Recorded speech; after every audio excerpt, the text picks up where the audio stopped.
September 2 ஓர் சிறப்பு பார்வை. இந்திய வேகப்பந்து வீச்சாளர் இஷாந்த் சர்மா பிறந்த தினம். நடிகர் சுதீப் பிறந்த தினம். நடிகர் பவன் கல்யாண் பிறந்த தினம். நடிகர் சிவாஜி இவ்வுலகை விட்டு மறைந்த நாள். ஒய்எஸ்ஆர் காங்கிரஸ் கட்சியின் தலைவரும் முன்னாள் ஆந்திர முதலமைச்சருமான ராஜசேகர ரெட்டி இவ்வுலகை விட்டு மறைந்த நாள்.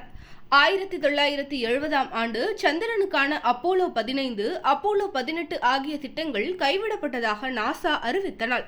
1985ஆம் ஆண்டு ஈழப்போரில் இலங்கை தமிழ் அரசியல்வாதிகள் மு. ஆளாளசுந்தரம், வி. தர்மலிங்கம் ஆகியோர் தமிழ் குழுக்களினால் படுகொலை செய்யப்பட்ட நாள். 1988ஆம் ஆண்டு இந்தியா இலங்கை ஒப்பந்தம் படி இலங்கையின் வட மாகாணம், கிழக்கு மாகாணம் ஆகியன வடகிழக்கு மாகாணம் என இணைக்கப்பட்ட நாள். 1996ஆம் ஆண்டு பிலிப்பைன்ஸ் அரசுக்கும் மோரோ தேசிய விடுதலை முன்னணிக்கும் இடையில் அனுமதி ஒப்பந்தம் கையெழுத்திடப்பட்ட நாள்.